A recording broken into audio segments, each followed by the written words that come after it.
Hey there. Tonight, you're about to step back, way back, into a world that most people have completely forgotten. Close your eyes for just a moment. Imagine this. You are walking through an ancient military camp at dawn. The ground beneath your feet is damp with dew. Around you, soldiers are sharpening weapons, checking armor, preparing for something that will change their lives forever. But something is different about this particular morning. Something is wrong. Or perhaps, something is exactly right. You hear it before you see it. A low, haunting sound cutting through the cold air. Drums. Not just any drums. War drums that seem to speak to something deep inside your chest. You feel your heartbeat synchronize with theirs. Your breathing changes. Your fear transforms into something else entirely. For thousands of years, military commanders across every ancient civilization understood something that modern warfare has forgotten. Music wasn't entertainment. It wasn't morale-boosting background noise. It was a weapon, as powerful as any bronze sword, as strategic as any battle formation. Tonight, you're going to discover why. You're going to walk through the lives of musicians who marched into the most brutal, bloodiest battles ever fought. You're going to understand the secrets they held. And by the time this story ends, you'll never think about ancient warfare or music the same way again. Dim your lights now. Get comfortable. We're going back to ancient times. The year is 2,400 years ago. You are Orlos, a young musician from Athens, and you've just received a summons that will change everything. You stand in the marketplace holding a sealed clay tablet. Your hands are not from cold, but from understanding what this means.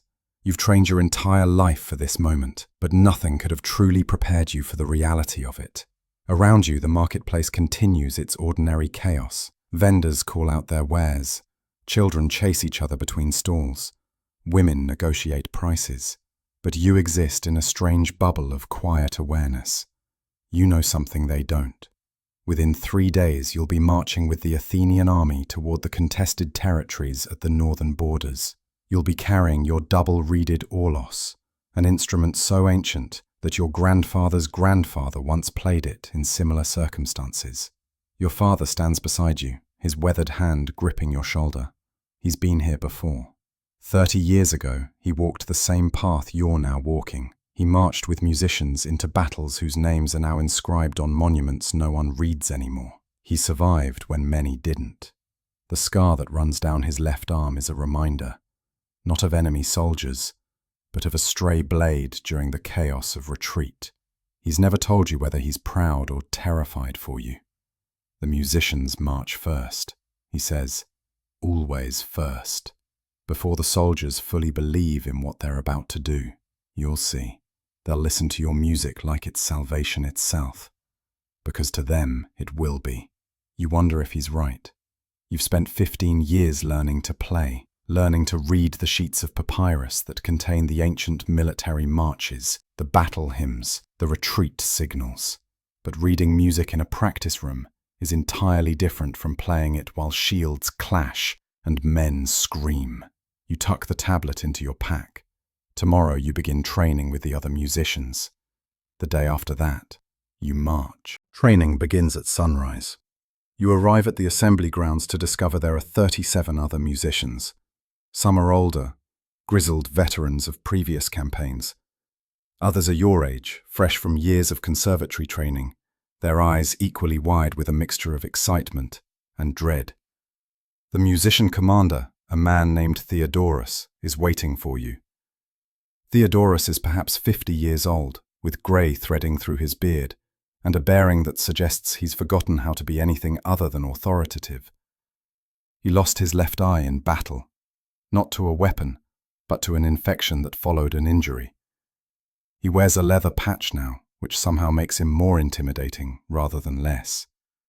When he speaks, His voice carries the weight of someone who understands that music and survival are inextricably linked. "Gentlemen," he begins, his single eye scanning the gathered musicians. "You have been selected because your playing is adequate. Your lungs are strong, your fingers are fast. But what happens next will test more than your technical abilities.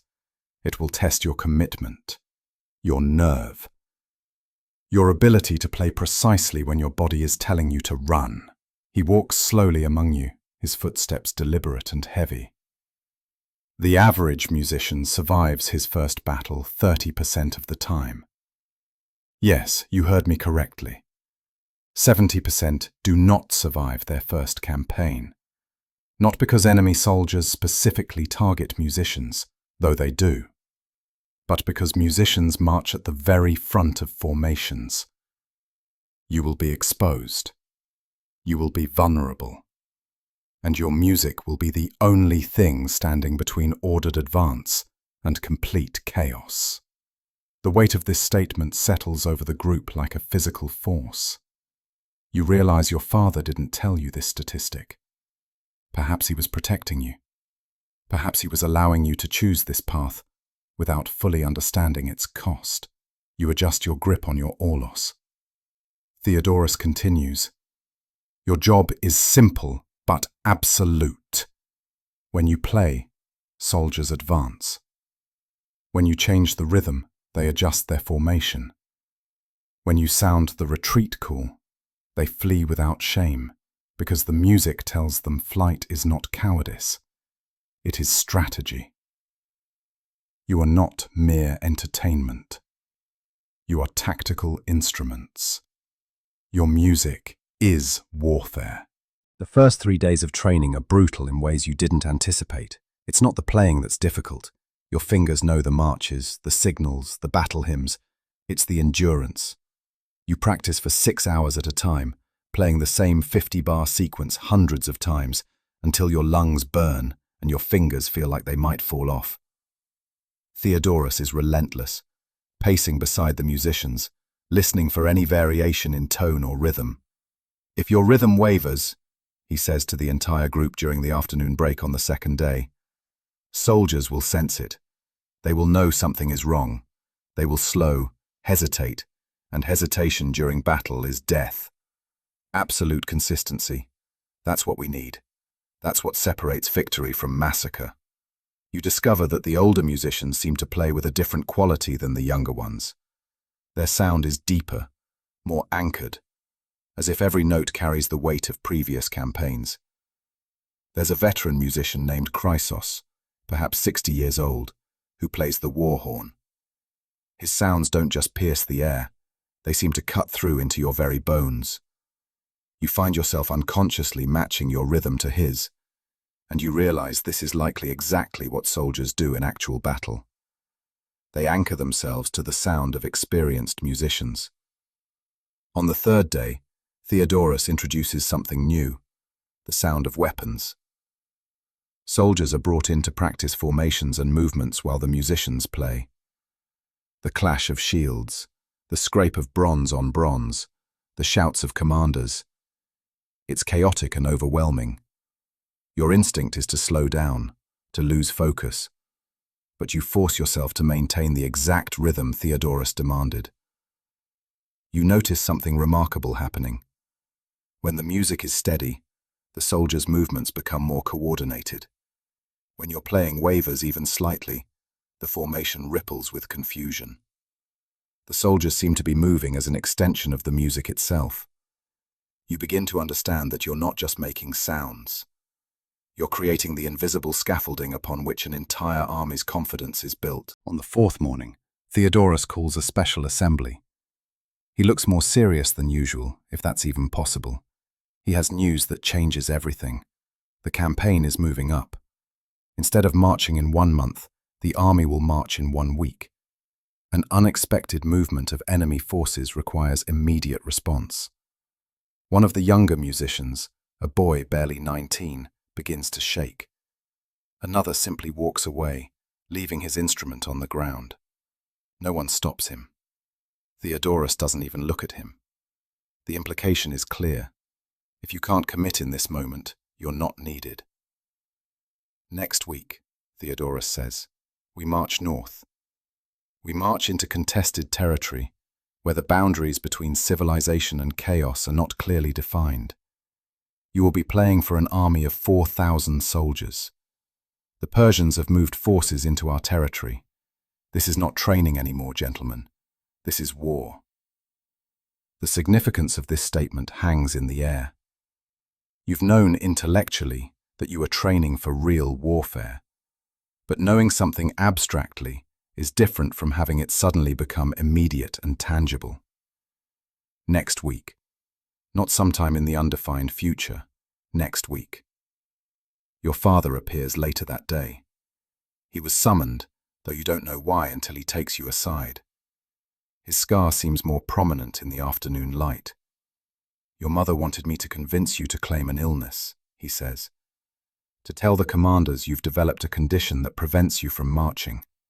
She has connections. It could be arranged. You look at your father for a long moment. You understand what he's offering. You understand the weight of it. You also understand why he's offering it. Not because he thinks you should take it, but because your mother needs him to offer it.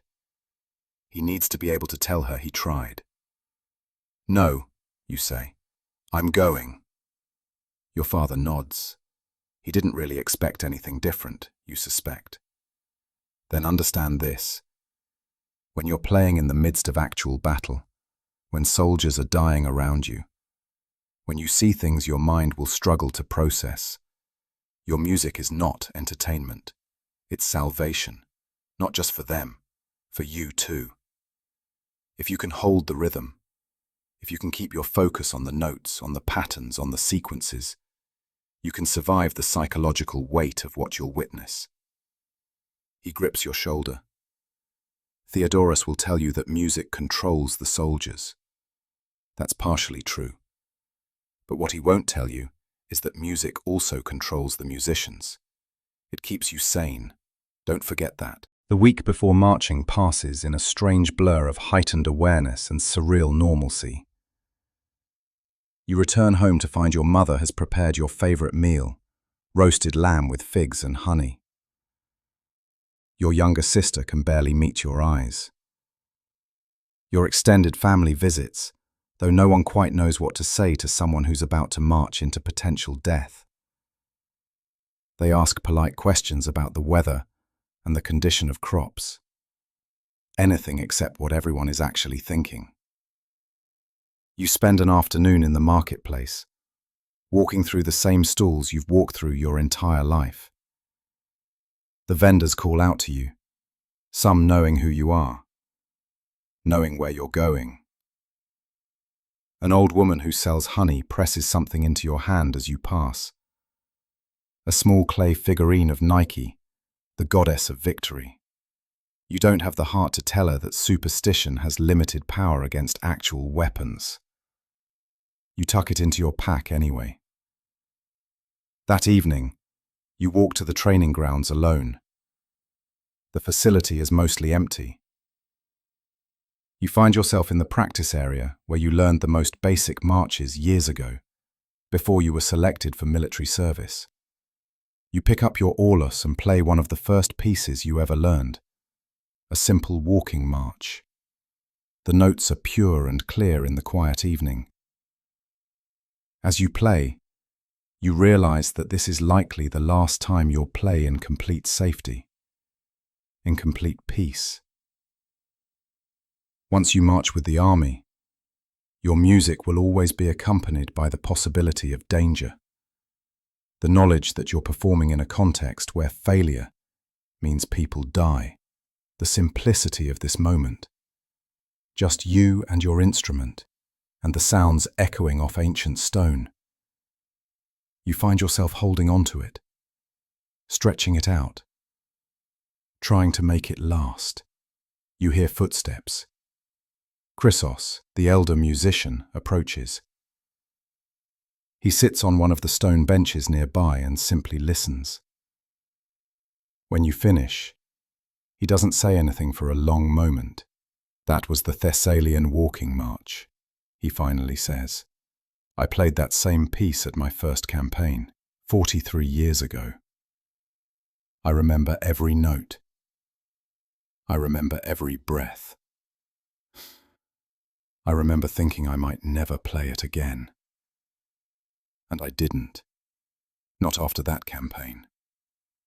Not on purpose. Because every time I played it, I would see the faces of the men who died. He stands, preparing to leave.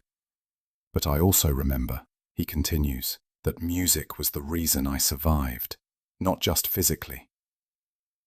Mentally. Spiritually. Hold on to that. After the campaign, whatever happens, hold on to that. The day before marching, the army holds a ceremony. Soldiers gather in their armor on the training grounds. Musicians take their positions at the front. Priests perform rituals, offering sacrifices to the gods, reading the entrails of birds to determine if the gods favor this campaign. The omens, Theodorus announces, are favorable. The birds' livers showed the proper signs. The gods have approved. You wonder if the priests would say this regardless of what the omens actually showed. Would they tell an army of thousands that the gods disapprove the day before they march towards certain danger? Probably not. There's a certain practical wisdom in that, you suppose. The ceremony includes a formal speech by the army's commanding general, a man named Strategos, who has campaigned extensively in the contested northern territories. He speaks about honor, about duty, about the glory of serving Athens. He mentions that the musicians play a crucial role in maintaining order and courage. You feel the eyes of nearby soldiers on you and your fellow musicians. The weight of expectation settles heavily. After the ceremony, Theodorus gathers all the musicians in a separate area. He's less commanding than usual, you notice. Almost human. I'm going to tell you something, he begins, that I don't tell most people. 47% of the musicians in this unit will survive this campaign. I'm not being optimistic. I'm not being pessimistic. That's the actual statistical reality based on previous similar campaigns. Some of you will be injured. Some will be killed. Some will become mentally unable to continue and will spend the rest of their lives trying to understand the experience. But some of you, approximately half, will march back through those gates and resume your lives having been fundamentally changed. He pauses, his eye patch catching the fading light. Your job tomorrow is not to think about statistics. Your job is to play. Play through the fear. Play through the sounds of warfare. Play even when every instinct tells you to stop. Because the moment the music stops is the moment armies become mobs. The moment soldiers lose faith in order. That night, you can't sleep. You lie on your mat in the barracks, listening to the sounds of other musicians also struggling to find rest. Someone is quietly weeping. Someone else is saying prayers. Someone is methodically going through the military marches in their head. You can hear their lips moving, see their fingers twitching. You think about your father, about Chrysos, about all the musicians throughout history who have marched into battles. You think about the fact that tomorrow you'll become part of a tradition thousands of years old. You'll become one of those voices that soldiers listen to when facing their own mortality. Dawn breaks on the day of marching. You wake before sunrise, if you even slept, and find that everyone else is already awake too. There's a strange, almost dreamlike quality to the morning. Your hands are shaking slightly as you gather your belongings, as you check your orlos one final time, as you dress in the special vestments assigned to military musicians. The march to the assembly point takes 2 hours. By the time you arrive, Thousands of soldiers are already gathered, arranged in their formations. The scale of it is overwhelming. You've never seen this many people assembled together before. They stretch across the entire training field, an ocean of bronze armor and spear points, glinting in the early morning sun. Theodorus positions the musicians at the very front of the formation. You're standing now, for the first time, in the exact position where you'll be playing while marching into potential battle. The vulnerability of it is terrifying. You're literally in front of thousands of soldiers, but you're also completely exposed. There's nothing protecting you, except your position at the very front of what everyone considers the most important part of the army. The general rides his horse to the center of the formation. He raises his arm. Theodorus looks at you and nods. This is the signal. This is the moment. You bring your aulos to your lips and begin to play the official march, the one that signals that the journey, and everything it entails, is beginning. The soldiers begin to move, 4,000 men stepping in unison. It's hypnotic in its power. Your music rises above the sounds of marching feet, the jingle of armor, the creak of the massive supply wagons that follow behind. You're aware of your fellow musicians playing beside you, their sounds interweaving with yours, to create something larger than any individual voice. Your fingers move through the familiar sequences: left hand, right hand, breathing, all perfectly coordinated. Your mind is focused on one thing: maintaining absolute consistency in the rhythm. Not too fast, not too slow.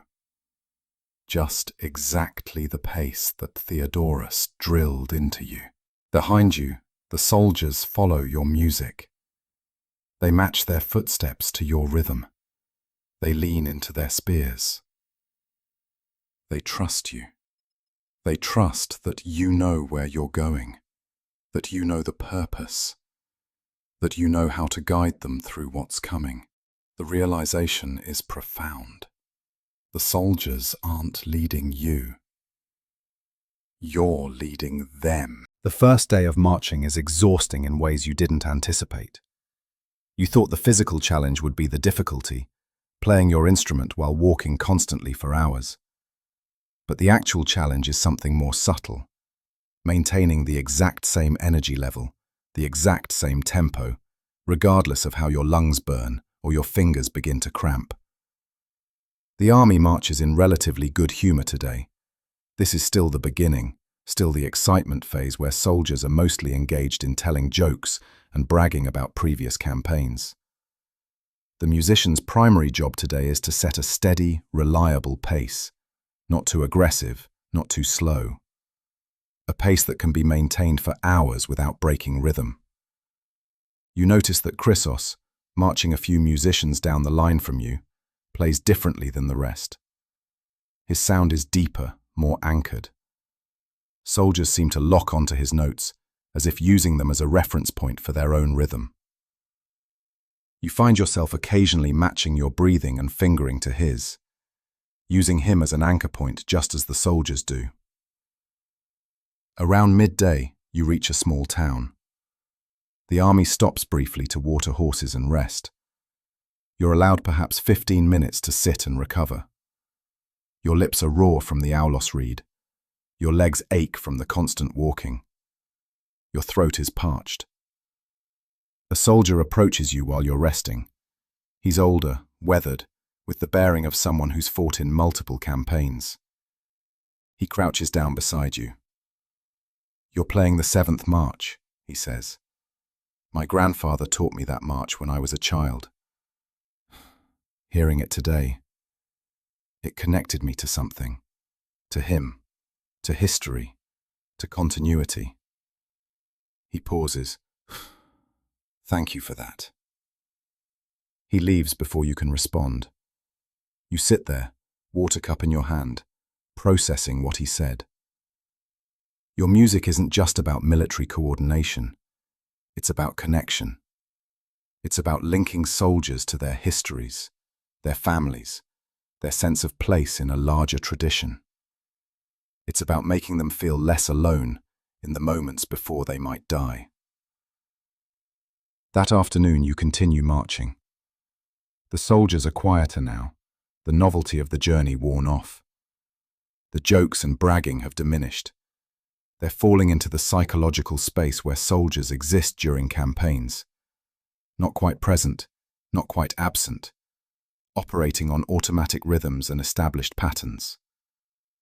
Your music guides them through this space. By the third day of marching, the army crosses into truly contested territory. The landscape changes. The cultivated fields give way to rougher terrain. The road itself becomes less maintained, less predictable. And the soldiers' bearing changes too. The relaxed attitude of the first days evaporates. They become watchful, alert, constantly checking the landscape for signs of enemy presence. Theodorus comes forward and speaks to the musicians. We're entering the danger zone now. From this point forward, you maintain absolute consistency. No matter what happens, your rhythm doesn't change. If you hear combat sounds, if soldiers start to panic, if the formation is disrupted, you keep playing. The music is the only anchor point. Understood? You understand. You've always understood this intellectually, but now it becomes real in a way it wasn't during training. The stakes have shifted. The theoretical has become actual. That afternoon, a scout rides up urgently. The commanding general gathers his officers, and there's clearly discussion happening about something. Within an hour, the army's pace quickens. The march, which had been leisurely and sustainable, becomes faster, more aggressive. Theodorus looks back at the musicians and nods slightly. You understand the signal. Maintain the rhythm despite the increased pace. Make it seem effortless. Control the narrative through music. You increase your tempo fractionally, just enough that soldiers can increase their pace without it being consciously obvious to them. It's manipulation, you realize. Sophisticated, subtle manipulation of human psychology through sound. You're making soldiers march faster than they otherwise would by making it seem natural, inevitable. As the sun begins to set, the scout reappears. There's been movement of enemy forces about 10 miles to the east. The army will camp here for the night, and guards will be doubled.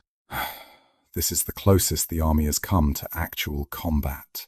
Around the campfires that evening, soldiers are noticeably more tense. They check their weapons more frequently. They're quieter, more introspective.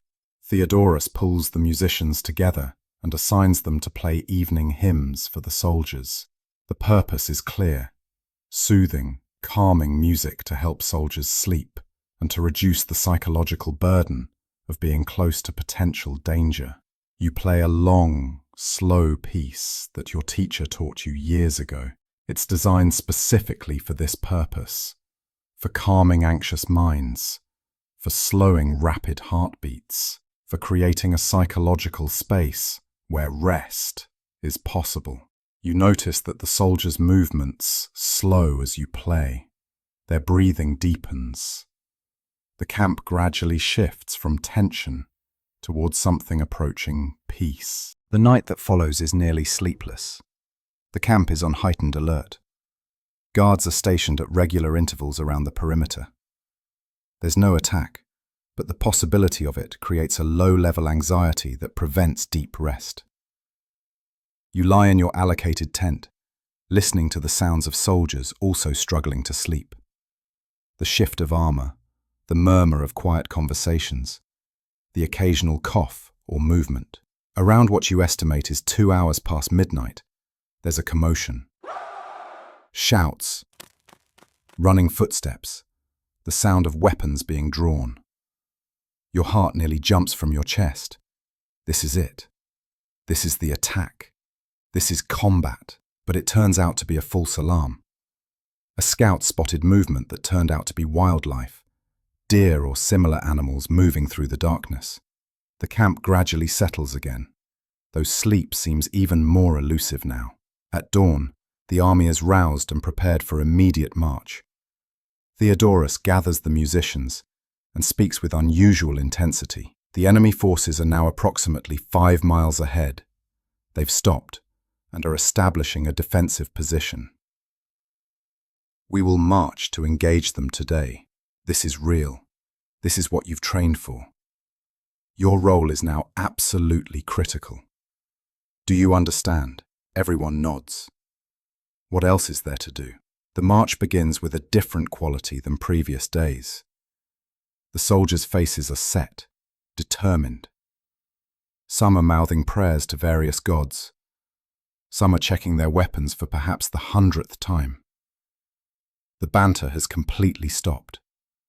There's only the sound of marching feet, of armor, and of your music. You play the advanced march, the one designed specifically for approaching combat.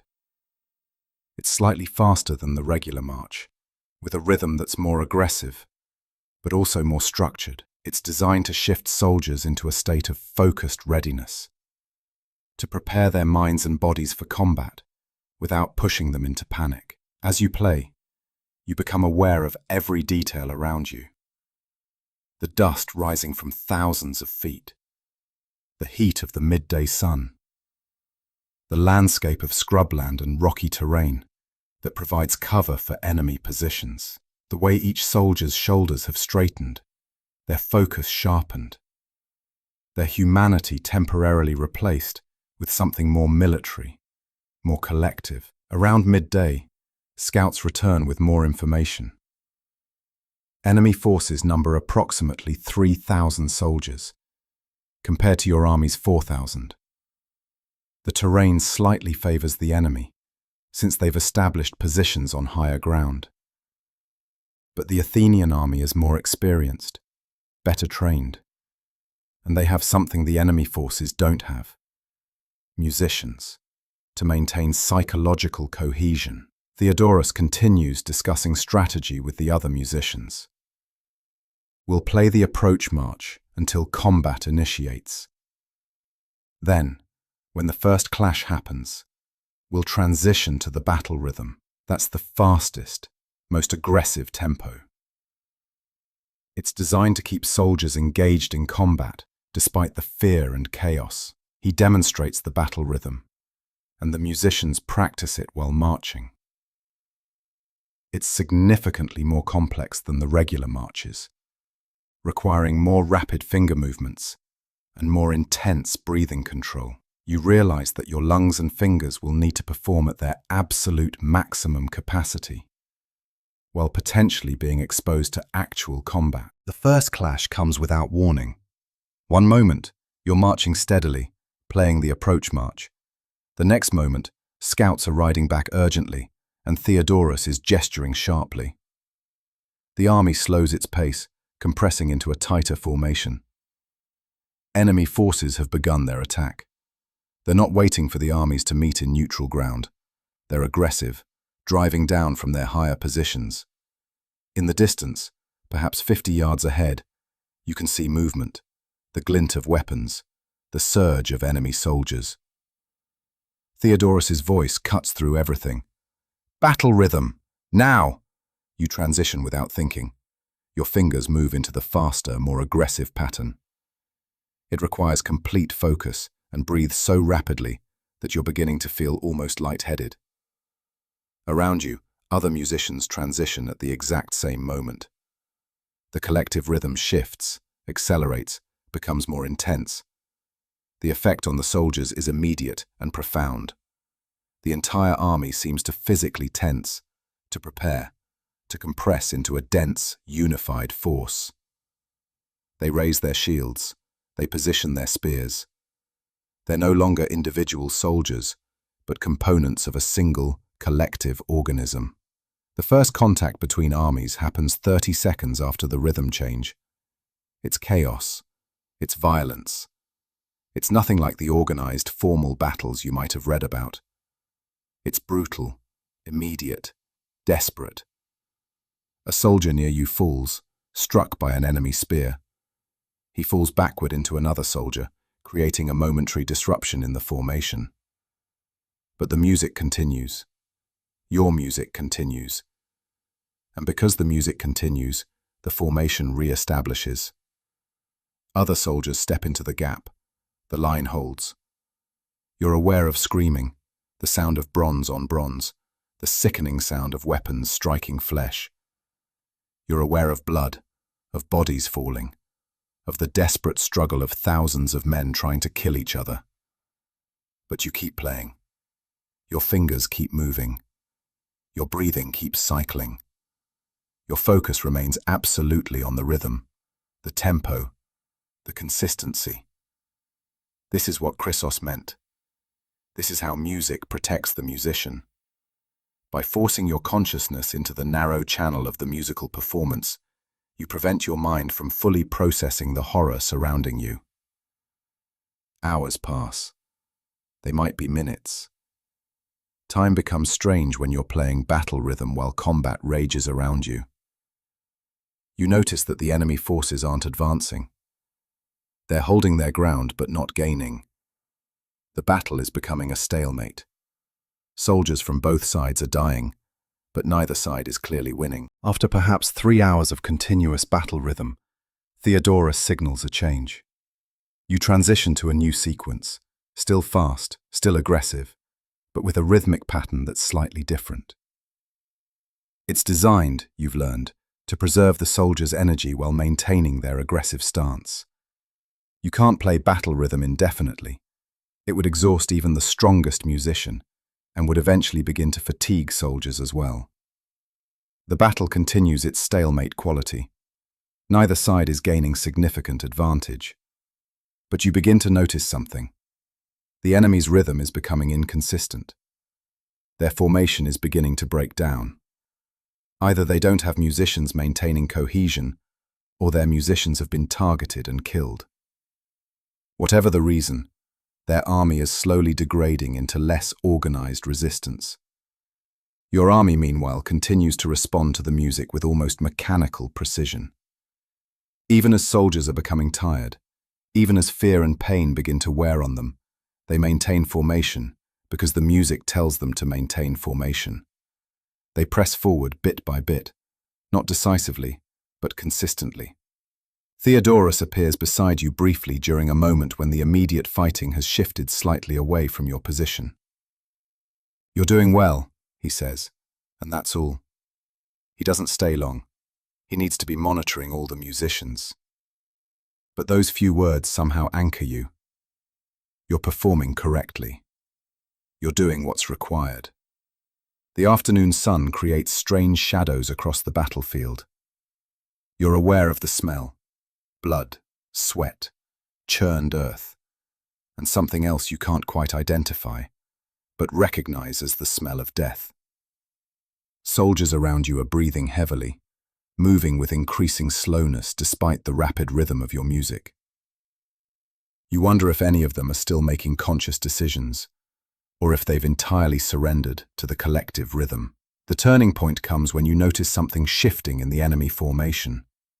It's subtle at first, just a slight wavering. But gradually, you realize what's happening. The enemy is beginning to retreat. Not in panic, but in organized withdrawal.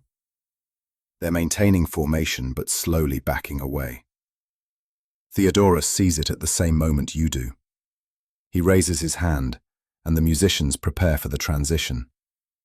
The general is shouting commands. The soldiers sense the shift and press forward more aggressively. Theodorus lowers his hand. The rhythm changes one more time. It's the advance rhythm, even faster than the approach march, designed to push soldiers forward in pursuit of retreating enemies. You transition into it along with the other musicians. The soldiers surge forward. What was a static, grinding stalemate becomes dynamic forward movement. The enemy formation breaks. Soldiers begin to run, some trying to make it back to higher ground, others simply fleeing. For a moment, you feel a strange exhilaration. You're doing it. The music is doing it. Your fingers are literally controlling the fate of armies. And then you realize the implication. If your fingers control victory, they also control the subsequent slaughter. As your music drives soldiers forward, it also drives them to kill fleeing enemies. The rhythm you're maintaining is the rhythm of pursuit, and pursuit means additional death. As the enemies retreat toward their fortified positions, Theodorus signals one final transition. The rhythm shifts to the victory march, a stately, measured pattern that's designed to cool the soldiers' aggression while maintaining their forward momentum. It's a rhythm that carries triumph without frenzy, that celebrates victory while maintaining discipline. The Athenian soldiers respond by slowing their aggressive pursuit, regrouping, re-establishing formation as they advance. They're following the music's guidance to transition from combat mindset to victory mindset. It's remarkable how completely the soldiers have surrendered their individual agency to the collective rhythm. Combat essentially ends as the retreating enemy forces make it back to their defensive positions, and the Athenian army establishes a perimeter. Theodorus signals that the musicians should continue the victory march, and you play it for nearly an hour, as soldiers gradually settle, as medics begin moving through the army attending to wounds, as commanders gather to assess the situation and plan next steps. When Theodorus finally signals that you can stop playing, the silence is almost physically painful. Your fingers drop to your sides. Your breathing slowly returns to something approaching normal. Your mind, which has been locked into a narrow focus on the musical rhythm for hours, begins to expand again and process the larger reality. The battle is being called a victory. The enemy forces have retreated to their fortified positions and are not pursuing further action. Athenian losses are estimated at several hundred soldiers. Enemy losses appear to be higher, though the exact number is unclear. From a military perspective, this is considered a successful engagement. You walk through the camp later in the evening, still somewhat in shock from the experience. You notice that other soldiers are speaking to the musicians with a kind of reverence. They're thanking you, telling you that your music kept them alive, that without the rhythm, they would have fallen apart. One soldier grabs your hand and holds it as if you're a lifeline to sanity. You find Chrysos sitting alone, his war horn resting across his lap. He looks exactly as he did before the battle, unchanged, unscarred, exactly the same. But you know he's experiencing something similar to what you're experiencing. A kind of shock at surviving, at having conducted an entire army through violence, through nothing but sounds. 32 years, he says without preamble. I've survived 32 years of campaigns, and every battle feels like the first one. Every time I play that rhythm, I'm amazed that it works, that soldiers listen, that they trust something as insubstantial as sound to guide them through the absolute worst that human experience has to offer. He looks at you directly. You did well today. You maintained consistency. You didn't falter. That's more than many musicians accomplish in their entire careers. You may have literally saved lives with your playing. You sit down beside him without saying anything. There are no appropriate words for this moment. You've participated in violence. You've witnessed death. And you've done it while playing music. The cognitive dissonance is profound. That night you attempt sleep but find it nearly impossible. Your mind replays the battle repeatedly, focusing on different aspects each time you cycle through it. Your hands continue to move through the rhythm patterns even while you're lying still, your fingers twitching with phantom musical movements. Around you, soldiers are processing the experience in different ways. Some are celebrating quietly, speaking about how they're alive, how they survived. Some are weeping silently, processing the loss of friends. Some are simply staring blankly, their minds unable to fully process what they've experienced. You finally give up on sleep and walk to the perimeter of the camp, where guards are stationed to watch for any renewed enemy activity. The night is clear, the stars visible above, exactly the same stars that were visible before the battle. The universe continues its indifferent patterns, regardless of human violence. A guard recognizes you and nods. Musicians deserve special places in heaven, he says, which seems to be a common sentiment. Without music, we would have broken. We would have lost cohesion and scattered. The formation we maintained, that was only possible because of the rhythm you provided. You realize, in this moment, exactly what your father meant about music protecting the musician. By focusing on the rhythm, by maintaining the musical performance, you protected your mind from fully processing the horror. The soldiers experienced the violence directly. You experienced it through the filter of your instrument. The protection isn't perfect, but it's real. The next morning brings orders from the general. The campaign isn't over. Enemy forces have retreated, but are still present. The army will remain in the field, maintaining a siege of the enemy's fortified positions, attempting to force surrender or provoke another engagement on Athenian terms. This begins a different phase of the campaign. No longer are there continuous battles.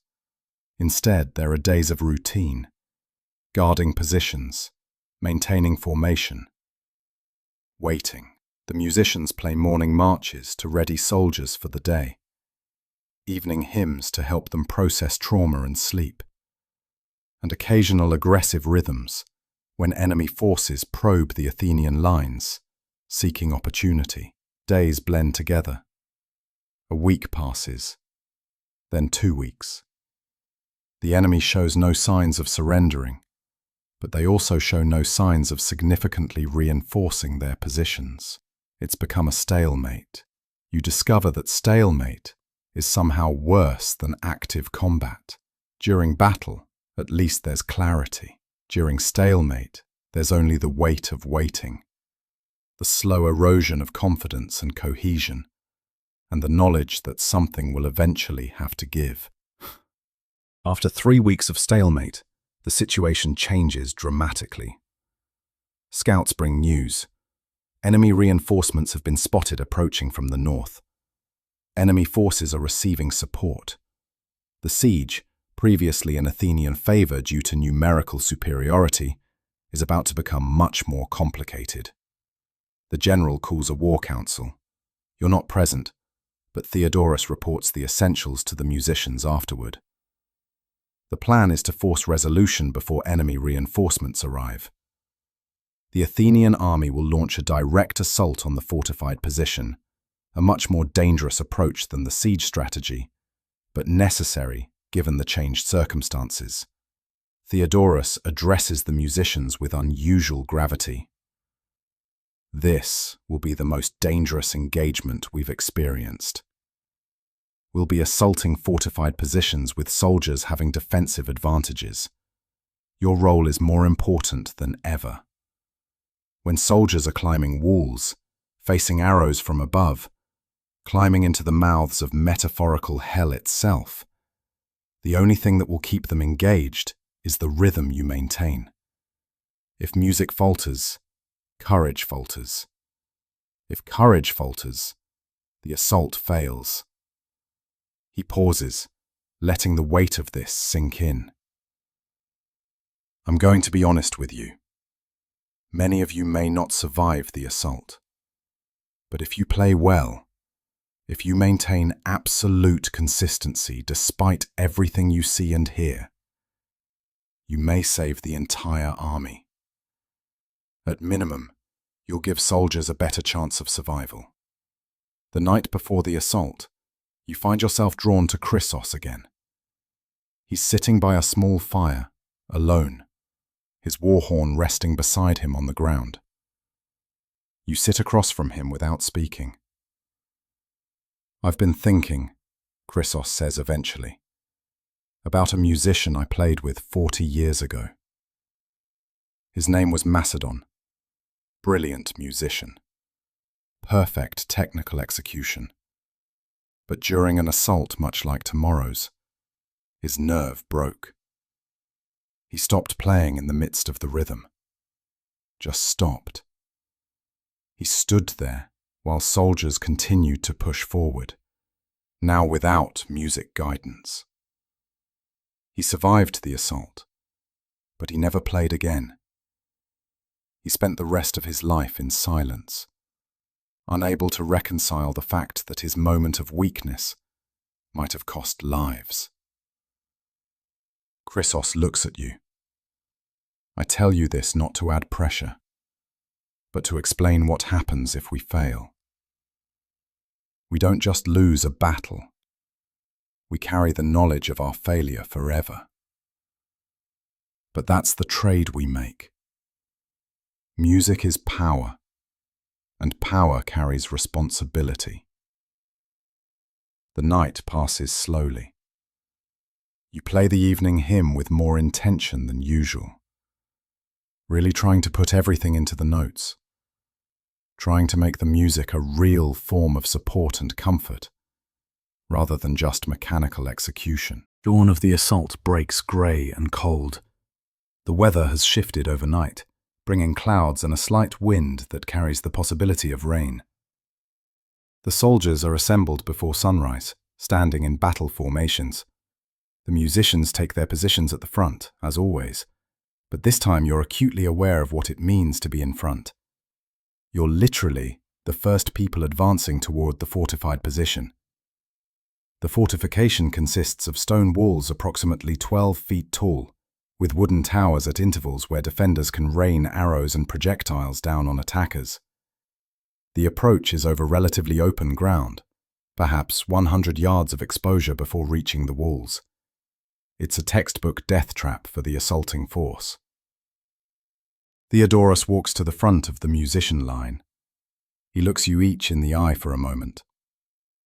"Remember," he says quietly, "that you are more than musicians. You are the beating heart of this army. Everything they do responds to what you create. Make your music matter. Make every note count." He raises his hand.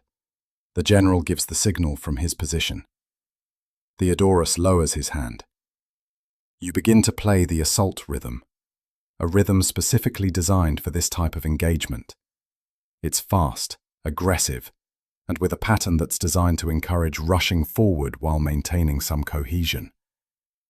It's a rhythm that acknowledges the necessity of speed, the need to close distance quickly, while also trying to preserve organization.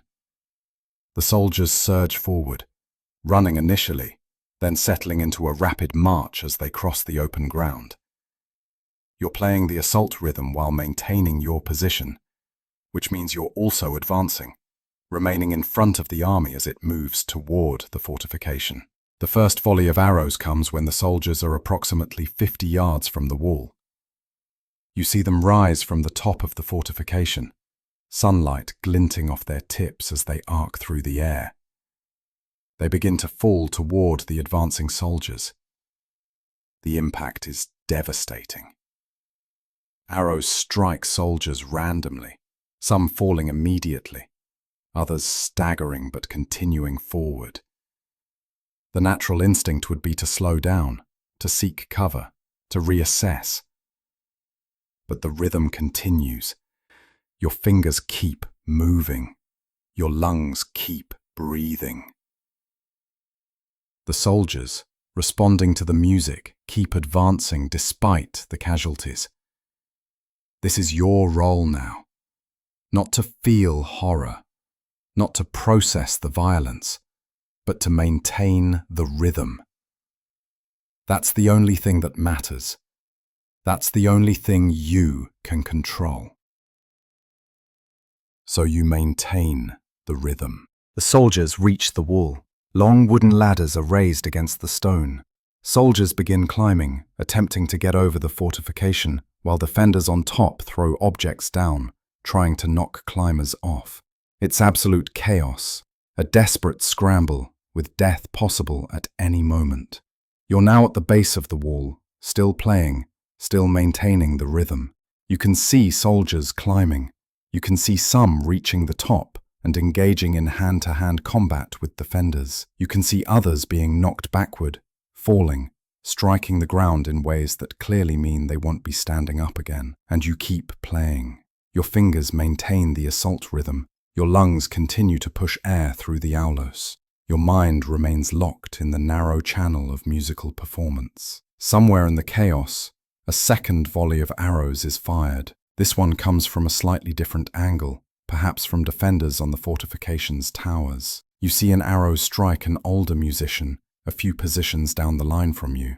His name was Phaistos, you think, though you don't know him well. Phaistos falls, his instrument clattering to the ground. There's a moment where you want to stop, want to respond, want to do anything except continue playing. But Theodorus is looking directly at you, his eye fixed on you with absolute intensity. The message is clear. Don't stop. Don't break the rhythm. You don't stop. You don't break the rhythm. One of the younger musicians, Dion, perhaps 19 years old, steps over to cover Phaistos's part of the rhythm. The musician's formation closes up. The rhythm never falters. The sound never wavers. The assault continues for perhaps 2 more hours, though time becomes meaningless during such intensity. Eventually, something shifts. You're not sure when or how, but gradually the momentum changes. More soldiers are getting over the wall than are being knocked back. Defenders are becoming fewer. The fortification is being breached. Finally, and it feels like both minutes and an eternity, Theodorus signals a shift in rhythm.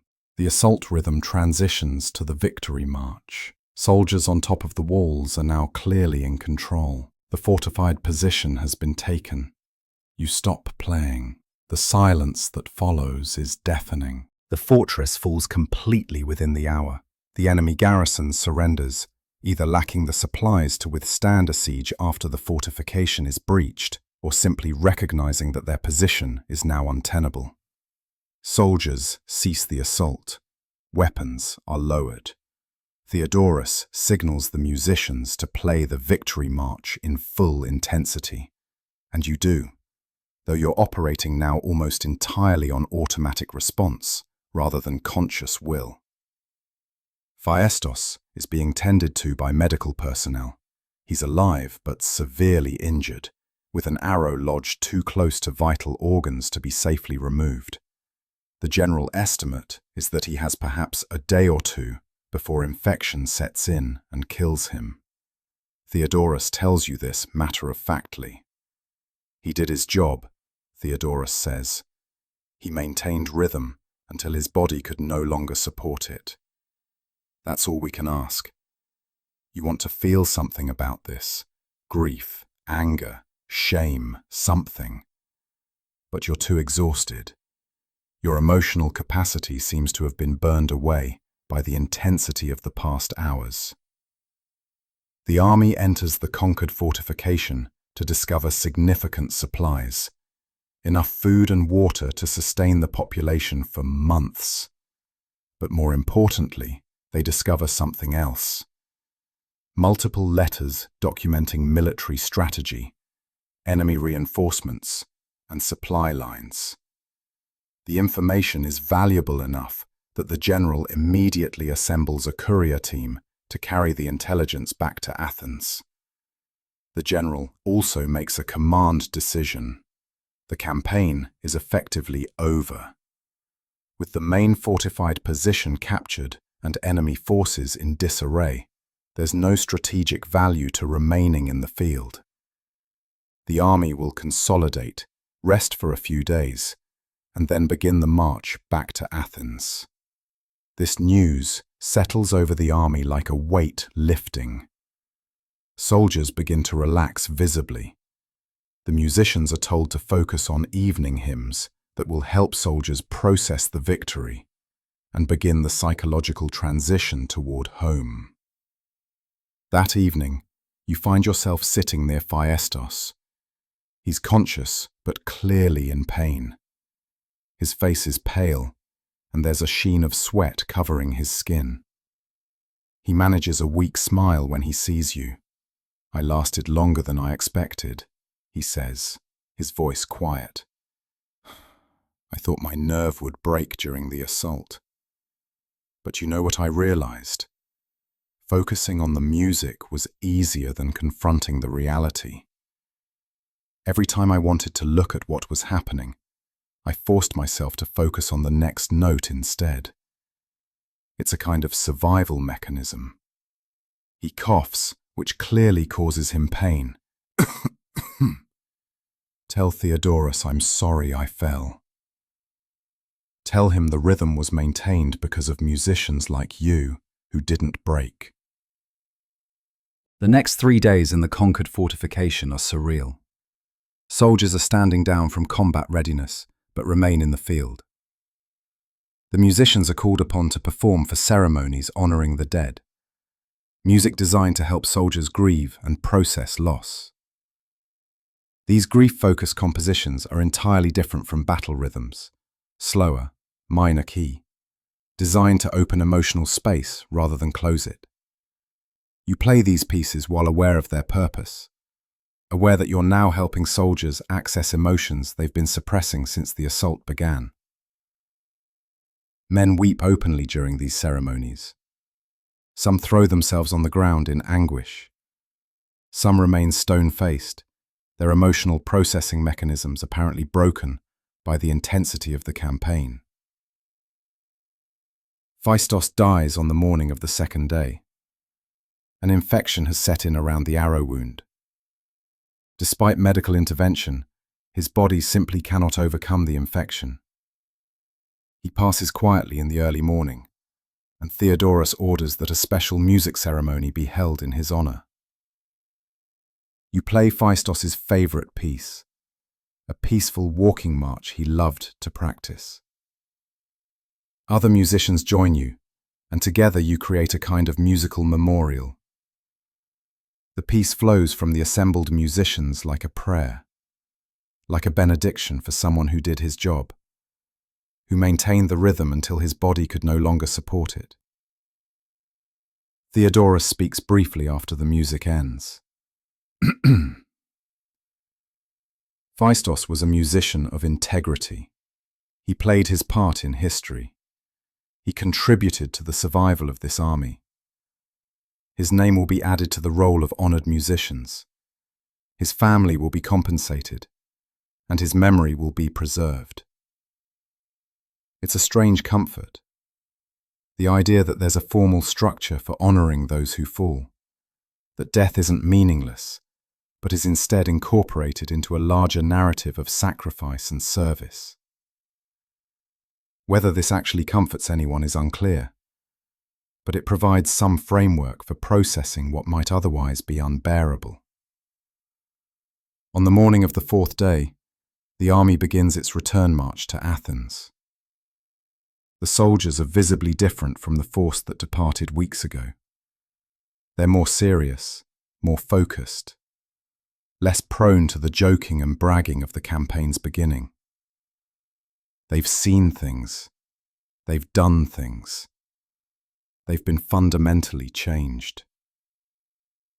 You play the return march, a piece that's designed to carry soldiers forward without the aggression of combat rhythms, but with more energy than simple walking marches.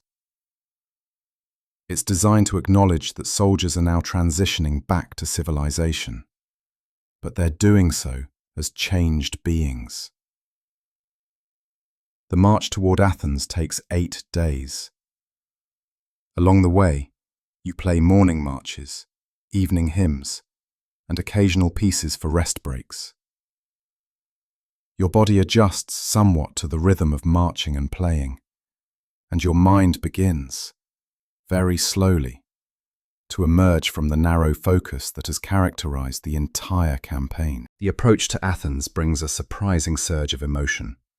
As the city walls come into view, and soldiers recognize the landscape they know so intimately. Many begin to weep. Months of suppressed emotion, fear, grief, shock, and yes, triumph, come pouring out. The city has prepared to receive the returning army. Citizens line the streets. There's a celebration planned. The musicians are told that they'll be featured prominently in the procession through the city, playing the grand victory march that's reserved only for successful military campaigns. You wonder, as you prepare for this public display of victory, whether the citizens understand what actually happened.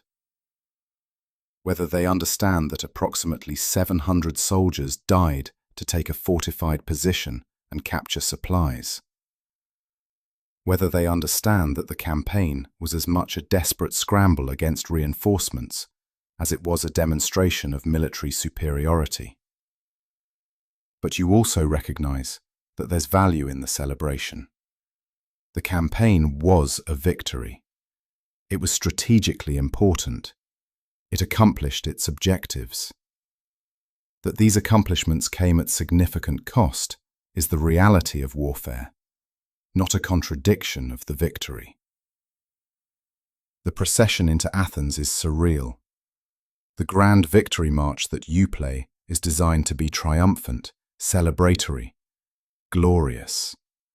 As the musicians play, soldiers march in perfect formation, their armor polished, their weapons displayed. To an outside observer, it must appear that the campaign was not just victorious, but somehow effortless. You know the truth, of course. You know that the soldiers playing now are haunted. You know that some of them are playing through trauma they don't yet understand. You know that some will spend the rest of their lives processing what happened. But as you play the victory march through the streets of Athens, with citizens cheering and flowers being thrown, you're aware that this is also important. This is the cultural story that will be remembered. This is how the campaign will be narrated in history, how it will be understood by future generations. The musicians are taken to the Temple of Apollo after the procession. There's a ceremony where you're officially honored for your service. The general speaks about the crucial role musicians played in maintaining order and courage during the campaign. Priests perform rituals, blessing the musicians and honoring their service. You stand through all of this in a kind of daze. You're home. The campaign is over. You survived. Other musicians didn't. The randomness of that, the fact that Phaistos was struck by an arrow while you escaped injury, continues to strike you as profoundly unjust, and also completely without any possibility of justice or explanation. The weeks following the campaign are consumed by a process of psychological reintegration that nobody quite names or acknowledges. You return to your home. Your family is overjoyed. Your mother cries when she sees you. Your sister barely recognizes you. Your father studies your face carefully, seeing in it echoes of his own past campaigns. You attempt to resume your life as though nothing has changed, but the attempt fails almost immediately. The sounds of the city, vendors calling out, children playing, the general noise of urban life, creates anxiety. Loud, unexpected sounds make you instinctively reach for your instrument, your body preparing for the rapid rhythm patterns of combat before your conscious mind can process what's actually happening. Your father recognizes this. He takes you to a healer who specializes in helping soldiers recover from campaigns. The healer, an older woman named Artemisia, tells you that what you're experiencing is normal, that many soldiers experience what she calls the echo of battle, a kind of psychological resonance where the mind continues to react as though danger is present, even when actual danger is absent. It will fade, she assures you, but not quickly, and not completely. You will carry this experience for the rest of your life. The question is not whether it will affect you, but rather how you'll choose to live with that effect. She recommends that you continue playing music, but in a different way. Rather than performing military compositions, she suggests exploring pieces designed for healing, slow, meditative pieces that allow you to process emotion rather than suppress it. You try this. You sit in your home with your aulos, playing pieces that your teacher taught you years ago, but that you haven't considered since becoming a military musician. The experience is strange. The notes feel almost foreign, as though the instrument has been transformed by the campaign into something designed purely for combat rhythms. Gradually, though, the pieces begin to flow, and as they flow, something begins to happen. The experiences of the campaign begin to surface, not as trauma to be suppressed, but as emotion to be processed and expressed through music. You find yourself playing with a depth and emotional authenticity that you never achieved before the campaign. Your father sits and listens to you play on a particular afternoon, several weeks into your recovery. When you finish, he approaches you and simply places his hand on your shoulder. You survived, he says.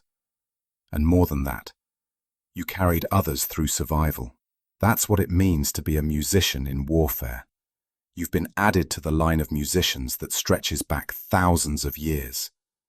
And that responsibility, that's something no one can take from you. Months pass. The immediate trauma of the campaign begins to develop into something more manageable. A kind of scar tissue in your psyche rather than an open wound. You return to a more normal life. You teach younger musicians, sharing the techniques you learned during military training.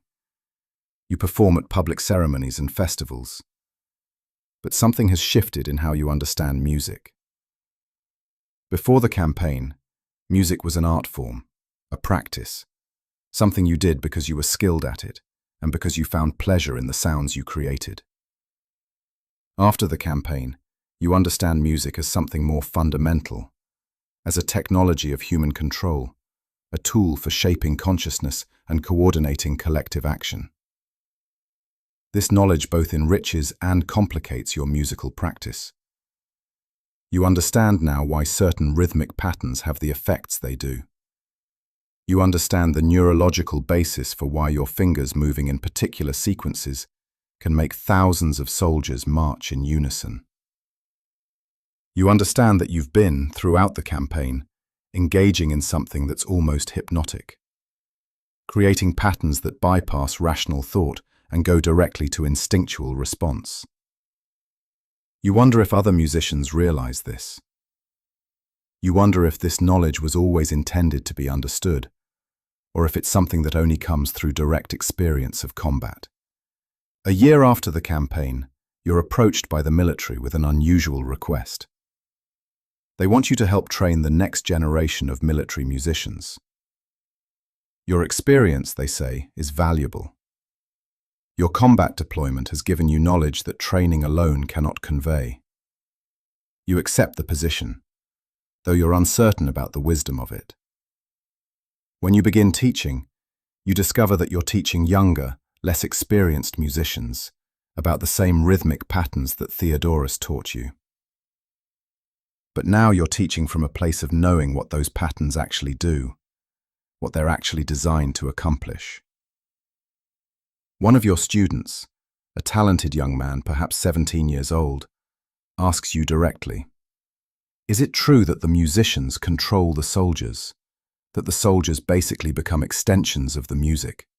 It's a profound question, and you consider your answer carefully. Control is perhaps too strong a word, you finally say. What music does is create a shared framework.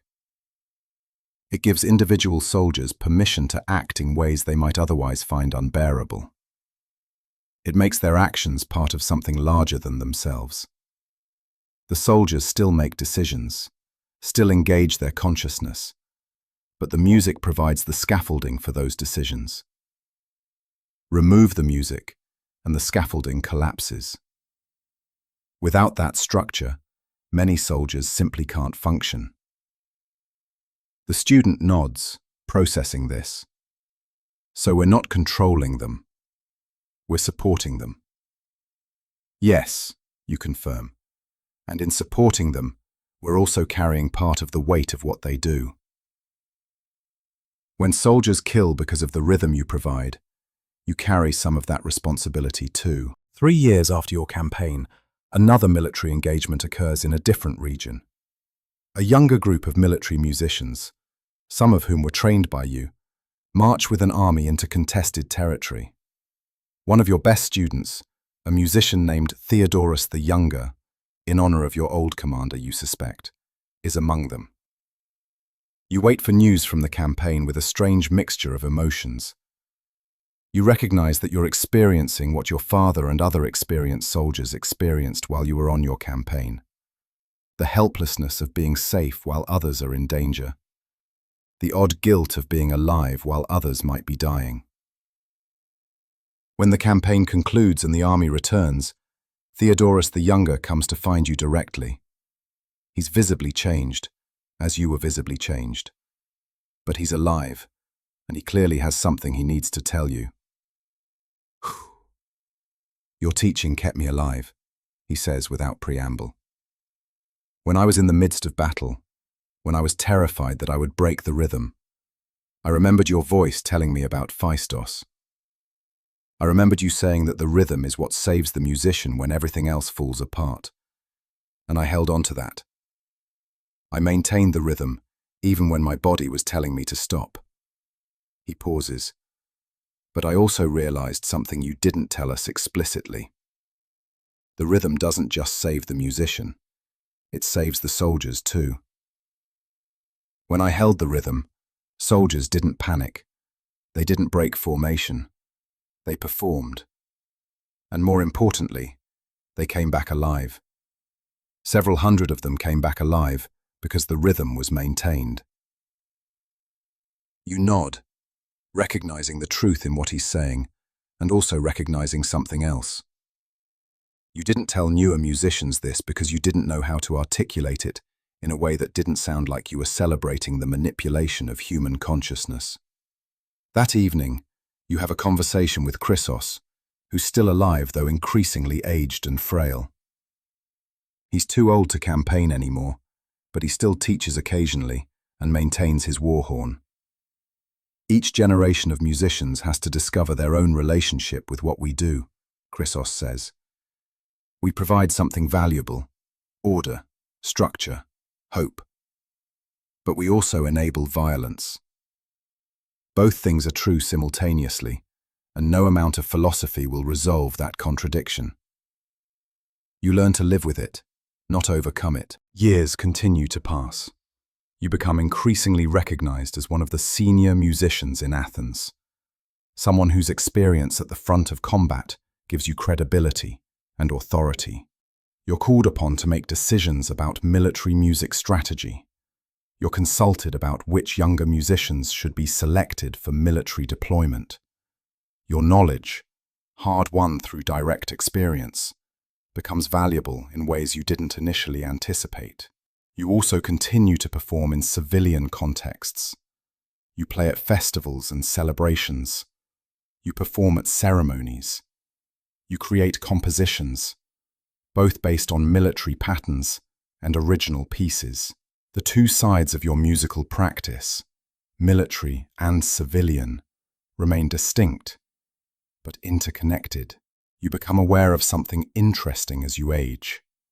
Younger soldiers, particularly those who are nervous or inexperienced, are drawn to you as a musician. When you perform, they listen with a kind of reverence that civilians don't quite show. They recognize, perhaps unconsciously, that you understand warfare in a way that most musicians don't.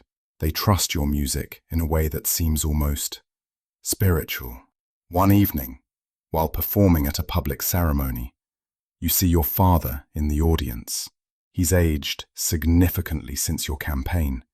His hair is entirely grey now, his movements slower, but he's watching you play with an expression of profound pride. After the performance, he approaches you. "I wanted to tell you something I never properly said after your campaign," he says. "I wanted to tell you that I was wrong to offer you the option of an illness. I was wrong to suggest you avoid military service, because what you've become through that service, is something remarkable. You've taken a terrible experience and transformed it into understanding, into wisdom. That's not something that happens often or easily." He pauses, and you can see tears in his eyes. "Your music has guided more soldiers to safety than any general's strategy. And I'm proud of that. I'm proud of you." By your 60s, you've become something of a legend among military musicians. Young musicians seek you out for training. The military consults you on strategy. You've published compositions that are now used in military training throughout Greece. Your experience in that single campaign, decades ago, has rippled out to affect military music practice across an entire culture. But you've also become increasingly aware of something troubling: the rhythmic patterns you helped develop, patterns designed specifically to bypass rational thought and create automatic compliance, are being misused. You hear stories of musicians playing battle rhythms to soldiers who aren't in actual combat, purely to see how effectively the rhythm can control behavior. Officers are experimenting with using music to maintain order in non-combat situations, discovering that soldiers respond to the familiar patterns even when they're not in actual danger. This troubles you deeply. The rhythm was designed as a survival tool in the midst of warfare. Using it simply to control behavior in peaceful situations feels like a corruption of something that has legitimate purpose in context, but becomes something sinister when applied outside that context. You begin to advocate for clearer ethical guidelines around military music. You give speeches to audiences of musicians about the responsibility that comes with understanding music as a tool of control. You argue that while there's value in using rhythm to help soldiers survive combat, using the same techniques simply to maintain control crosses an ethical line. Not everyone agrees with you. Some senior military officials argue that if the rhythm is effective at creating compliance, then it should be used to maintain order and discipline. They don't understand the distinction you're drawing, or they understand it and disagree with it. You also notice something else. The younger generation of musicians doesn't seem to carry the same weight that you and your generation carry. They've learned the techniques, but haven't lived through the direct experience of warfare.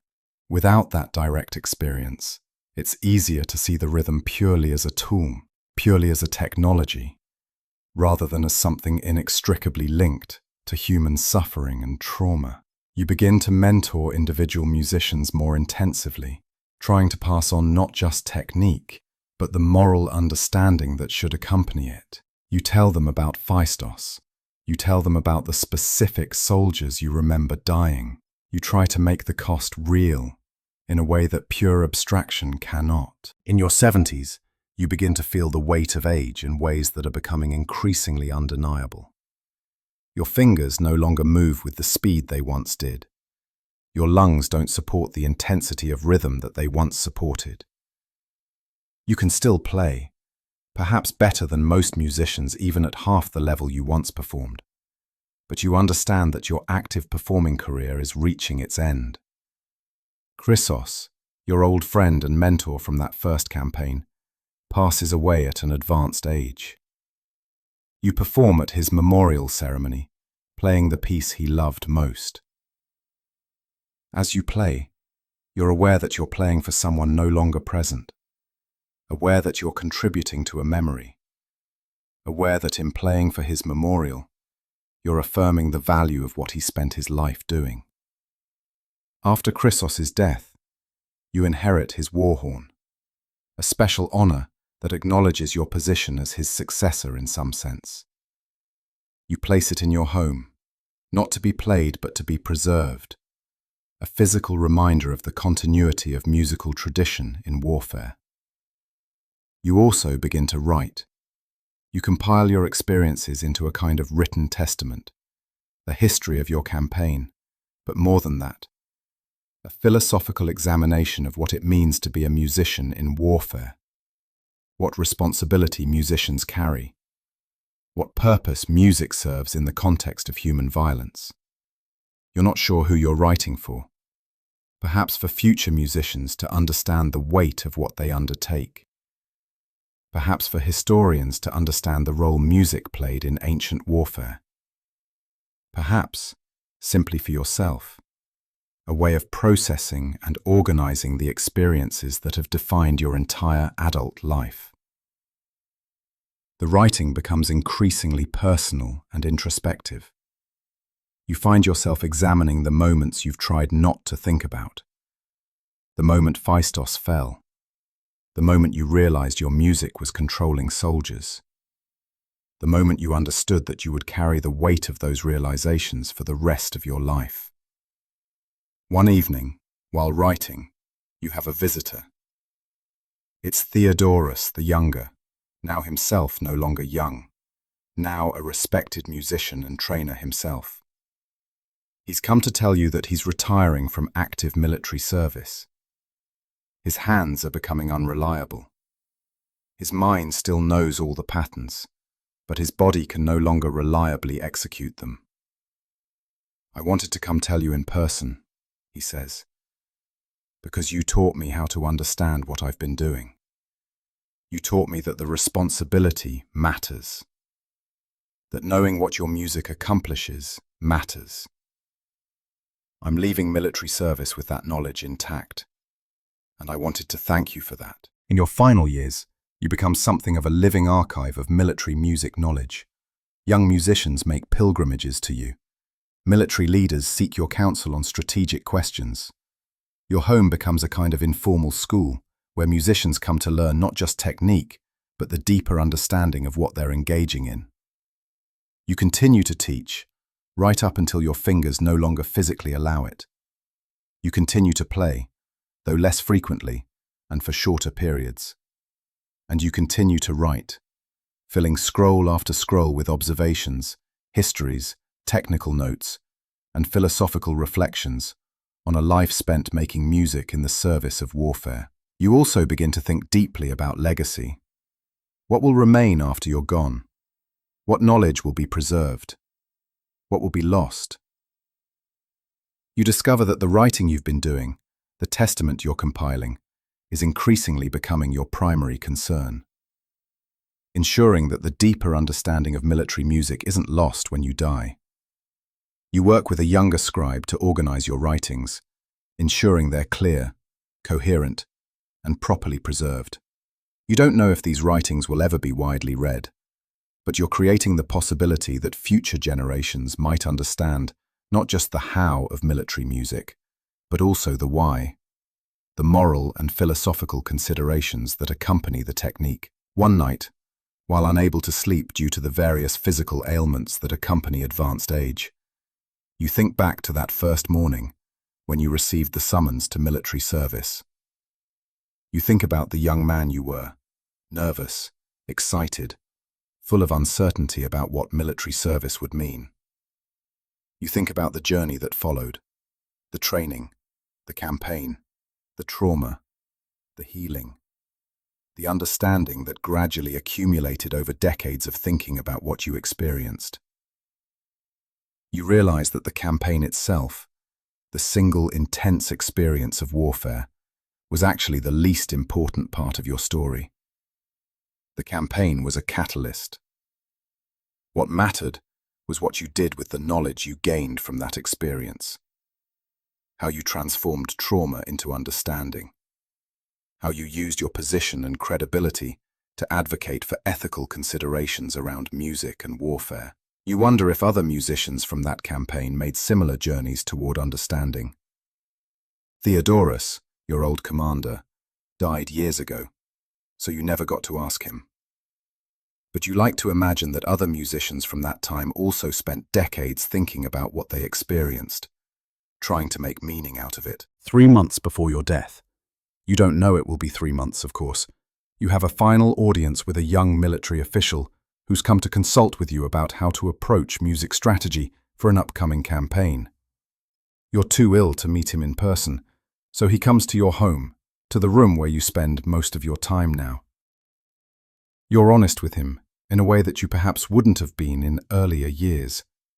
You tell him that music is a tool of control, that it's a tool that can be used ethically or unethically, depending on the context and intention.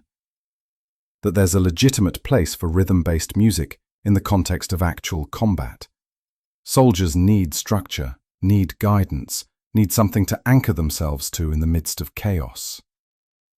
But you also warn him, don't forget that behind every soldier following the rhythm is a human being who may be carrying trauma for the rest of his life.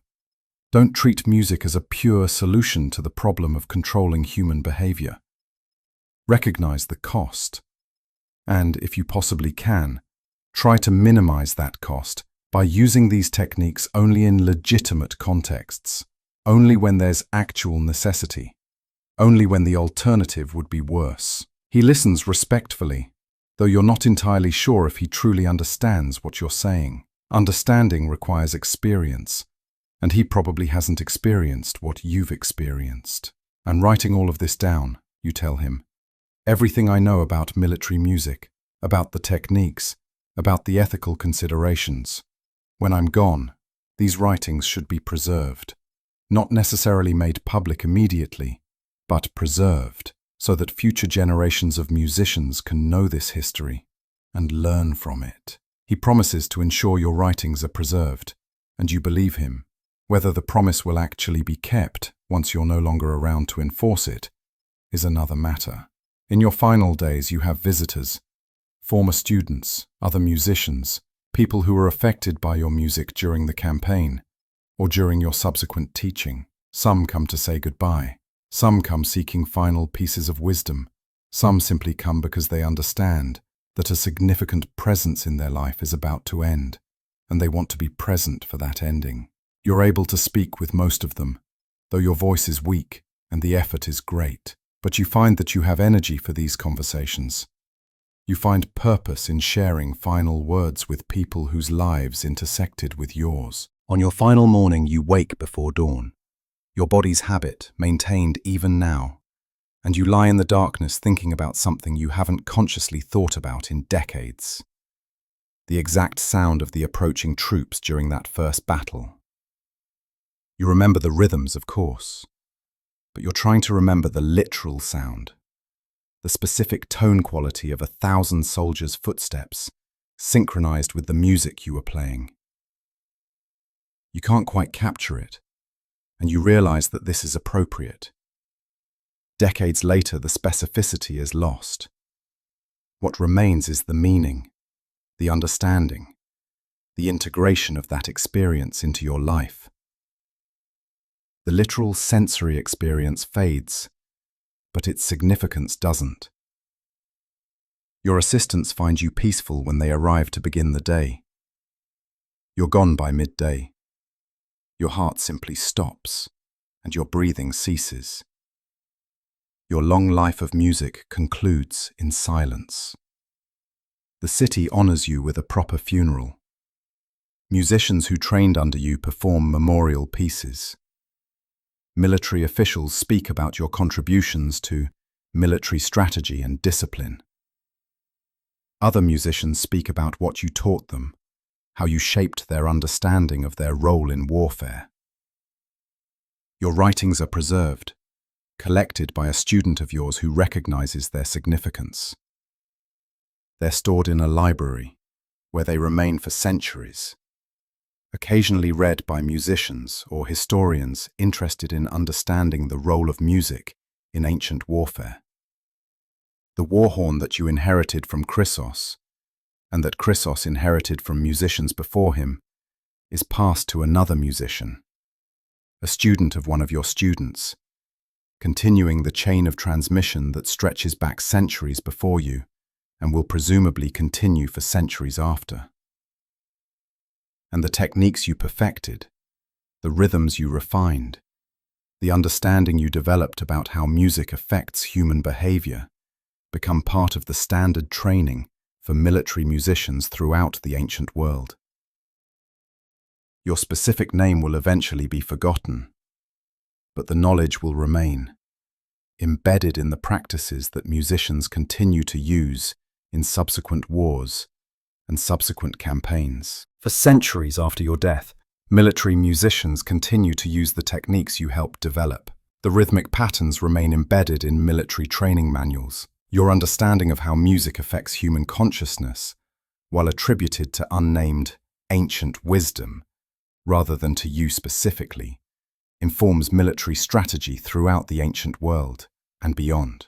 Young musicians entering military service learn the patterns your fingers helped refine. Soldiers march into battle, following rhythms that were originally developed in the campaign you participated in. The cascade of consequences continues to ripple through history, sometimes enabling victory, sometimes facilitating violence that might otherwise not have occurred. Some musicians in later generations, influenced by your writings which occasionally circulate among scholarly musicians, begin to think seriously about the ethical implications of what they're doing.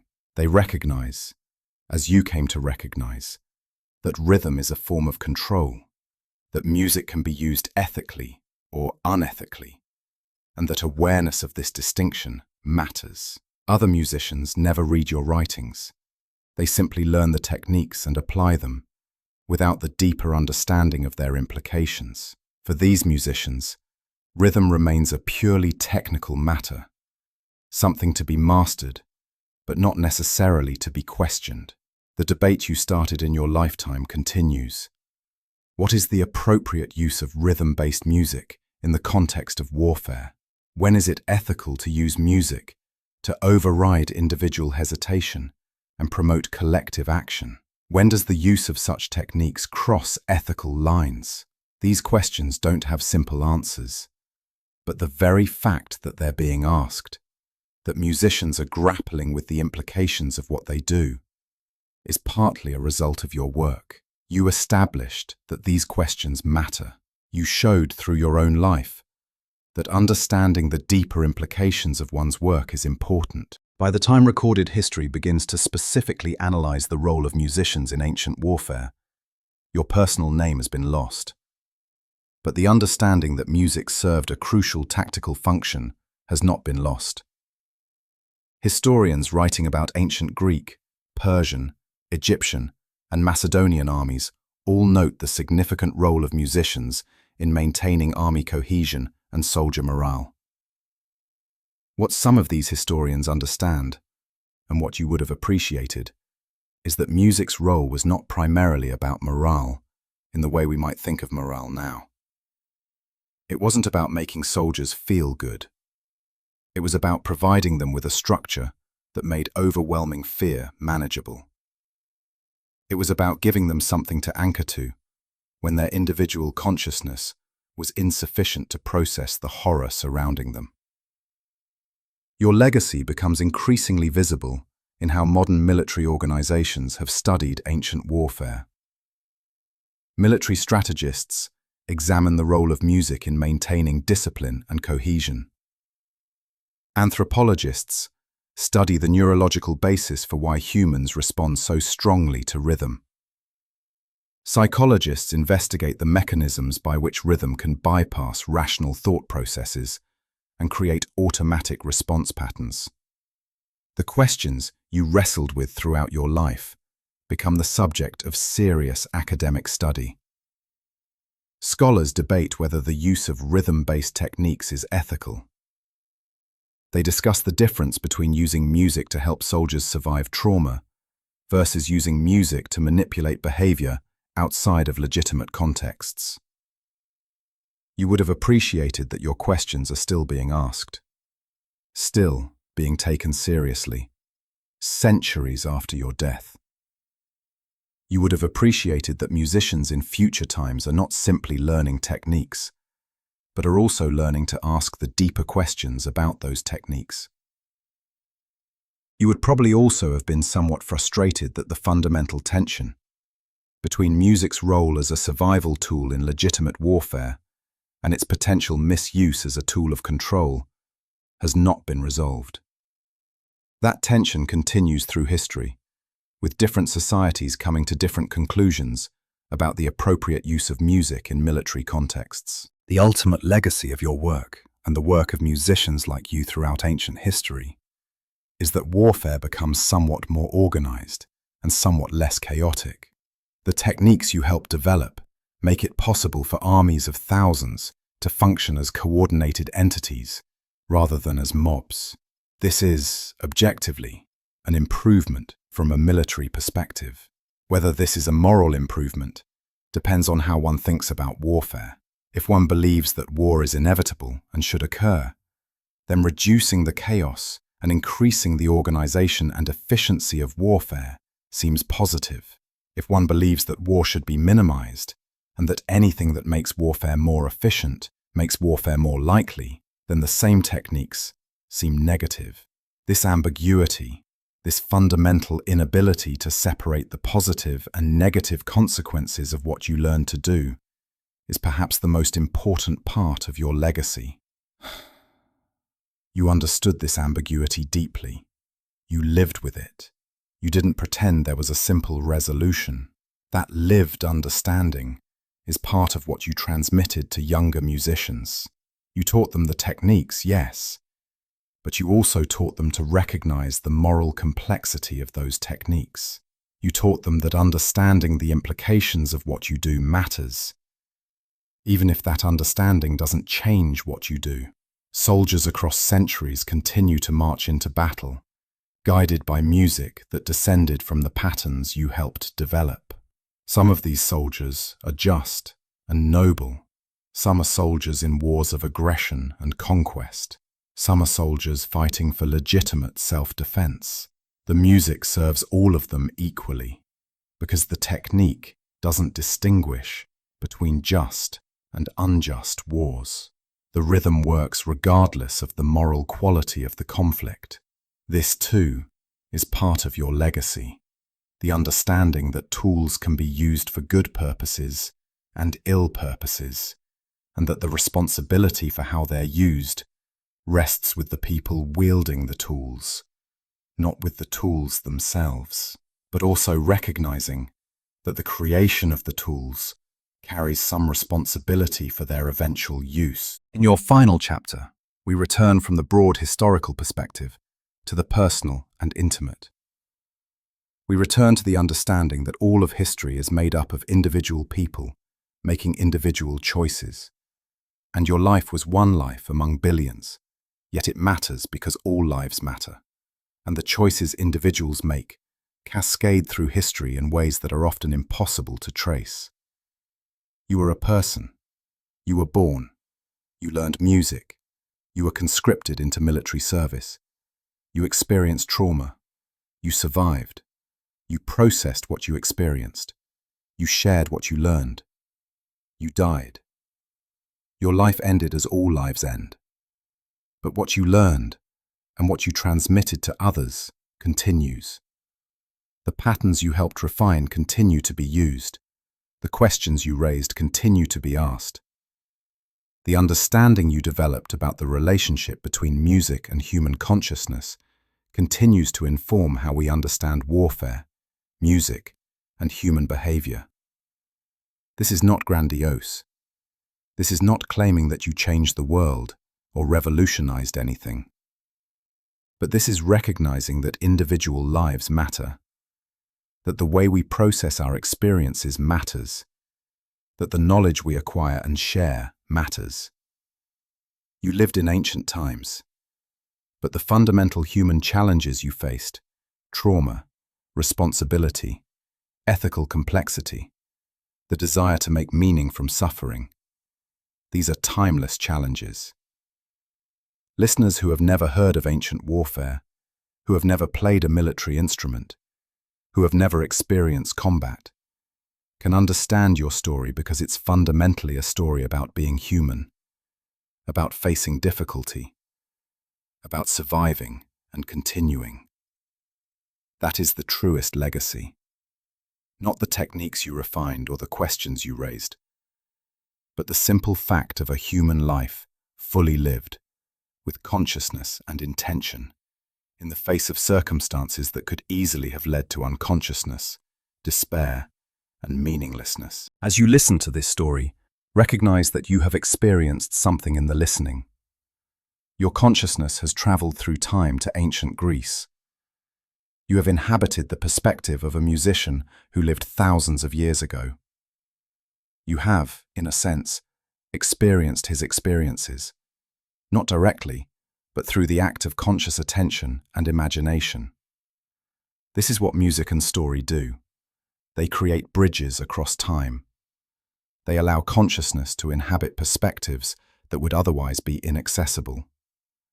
They transform abstract history into human experience. The musician you've been following is long dead, but his life, through the act of your listening, has been relived, recreated, re-inhabited. This is a form of immortality, though not a grandiose one. Your musician is not remembered as a great historical figure. No monuments were built in his honor. His name was lost. But his life mattered, and the act of narrating and listening to his life is a form of recognition that all human lives matter, that all human experience is worthy of attention and consideration. As you drift towards sleep, for this is a bedtime story designed to support rest, recognize that you are performing a kind of rest for consciousness. By focusing your attention on the story, by allowing your mind to move away from the concerns of your own daily life and into the life of an ancient musician, you are giving your consciousness a kind of break, a kind of meditation, a kind of peace. The story is ending now. The musician's life is complete. The cycles of history have turned. Your attention is being gently released from the story's narrative, your consciousness beginning its transition towards sleep. Everything that needed to be learned from the story has been learned. Everything that needed to be felt has been felt. The ancient musician's story has concluded. His life has returned to the earth from which it came. The rhythms he played have echoed through centuries and have finally faded into history's vast silence.